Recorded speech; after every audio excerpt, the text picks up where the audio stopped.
আজ কলকাতায় রিচা ঘোষ সিপির আমন্ত্রণে ইতিমধ্যেই কিন্তু লালবাজারে পৌঁছেছেন রিচা ঘোষ। লালবাজারে বিশ্বজয়ী বাংলা ক্রিকেটার ইডেনের রিচাকে সংবর্ধনা দেবে আজ সিএবি। ইডেনে যাওয়ার আগে তিনি উপস্থিত হন লালবাজারে। সোনার মেয়ে আজ কলকাতায় সিপির আমন্ত্রণে, সিপি মনোজ বর্মান আমন্ত্রণে ইতিমধ্যেই কিন্তু লালবাজারে পৌঁছেছেন রিচা ঘোষ। এই ছবি আপনাদেরকে দেখাচ্ছি আমরা কলকাতা টিভিতে। সিপির আমন্ত্রণে লালবাজারে রিচা ঘোষ, সোনার মেয়ে আজ কলকাতায়। গতকালই আমরা দেখেছি যে শিলিগুড়িতে তার নিজ বাড়িতেই কিন্তু পৌঁছন রিচা ঘোষ এবং তাকে ঘিরে মানুষজনের উচ্ছ্বাস একেবারে তুঙ্গে থাকবে নাই বা কেন। ইতিমধ্যে মহিলা বিশ্বকাপের জয় করেছে ভারত এবং মহিলা বিশ্বকাপ জয়ী প্রথমবার হয়েছে ভারতীয় মহিলা দল এবং তারপরেই নিজের বাড়িতে ফেরেন রিচা ঘোষ। আজ তিনি পা দেন কলকাতায় এবং সোজা প্রথমে আসেন লালবাজারে। সিপি মনোজ বর্মার আমন্ত্রণে কিন্তু আজ কলকাতায় আসেন রিচা ঘোষ। প্রথমে লালবাজারে যান সিপির আমন্ত্রণে, ইতিমধ্যেই সেখানে তিনি পৌঁছেছেন এবং তারপরেই তিনি পৌঁছবেন ইডেনে। সেখানে সিএবির তরফে রিচা ঘোষকে দেওয়া হবে সংবর্ধনা।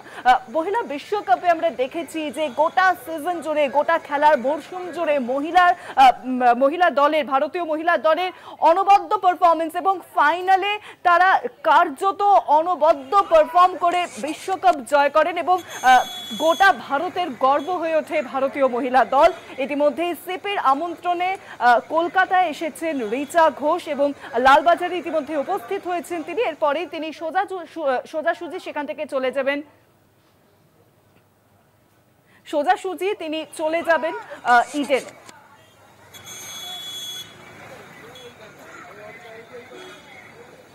সিপির আমন্ত্রণে লালবাজারে আজ এসেছেন রিচা ঘোষ, ইতিমধ্যেই পৌঁছেছেন তিনি।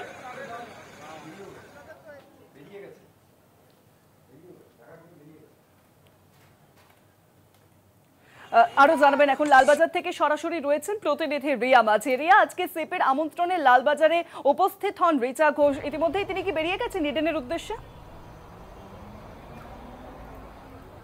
একদমই, দেখো কিছুক্ষণ আগেই রিচা ঘোষ তিনি বেরিয়ে গেলেন ইডেনের উদ্দেশ্যে। আমরা জানি আজকে সিএবির তরফ থেকে তাকে সম্বর্ধনা দেওয়া হবে এবং ঠিক তার আগেই কিছুক্ষণ আগে আমরা দেখলাম যে তার যে যাদবপুরের বাড়ি সেখান থেকে বেরিয়ে তিনি সোজা এলেন আর কলকাতা পুলিশের যে হেডকোয়ার্টার লালবাজার সেখানে তিনি এলেন, কারণ পুলিশ কমিশনার সহ একাধিক যারা হায়ার অফিসিয়ালসরা ছিলেন তাকে সম্বর্ধনা দেওয়ার জন্য, মূলত রিচা ঘোষকে সম্বর্ধনা দেওয়ার জন্যই কিন্তু তাকে ইনভাইট করা হয়েছিল কলকাতা পুলিশের তরফ থেকে এবং সেই কারণের জন্যই কিন্তু রিচা ঘোষ সিএবি ইডেনে যে আজকে তাকে সম্বর্ধনা দেওয়া হবে সেখানে যাওয়ার আগে তিনি লালবাজারে আসেন এবং লালবাজারে তাকে সম্বর্ধনা দেওয়া হয়। আমরা জানি যে বিশ্বকাপ রিচা ঘোষ তাকে সম্বর্ধনা জানানোর জন্যই কিন্তু মূলত এই যে সিদ্ধান্ত নিয়েছিল কলকাতা পুলিশ এবং সেই মোতাবেকই কিন্তু তার কাছে সেই ইনভিটেশন পাঠানো হয় কলকাতা পুলিশের তরফ থেকে এবং কিছুক্ষণ আগেই আমরা দেখি যে রিচা ঘোষ তিনি এসে উপস্থিত হন লালবাজারে, যেখানে বিশাল কনভয়ের সঙ্গে তার যাদবপুরের বাড়ি থেকে তাকে নিয়ে আসা হয় লালবাজারে এবং সেখানে কলকাতার পুলিশ কমিশনার সহ একাধিক হায়ার অফিসিয়ালসরা তাকে সম্বর্ধনা জানায় এবং সেই সম্বর্ধনা জানানোর পরে রিচা ঘোষ তিনি বেরিয়ে যান কনভয় নিয়ে।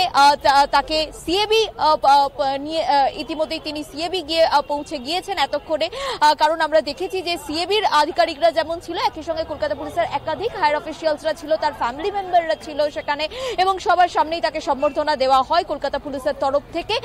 লালবাজারে তাকে সম্বর্ধনা দেওয়া হয় এবং তার মধ্যেই কিন্তু তার কয়েক মিনিটের জন্য তিনি এসেছিলেন লালবাজারে, কারণ আমরা জানি যে সিএবিতে আজকে বড় ইভেন্ট রয়েছে। সিএবির তরফ থেকে এই বাঙালি ক্রিকেটার, বিশ্বজয়ী ক্রিকেটার রিচা ঘোষ, বাঙালি ক্রিকেটার, তাকে আজকে সম্বর্ধনা জানানো হবে এবং কিছুক্ষণ আগেই রিচা ঘোষ তিনি বেরিয়ে গেলেন সিএবির উদ্দেশ্যে। এতক্ষণে তিনি সিএবি পৌঁছেও গিয়েছেন বলে এমনটাই কিন্তু জানা যাচ্ছে।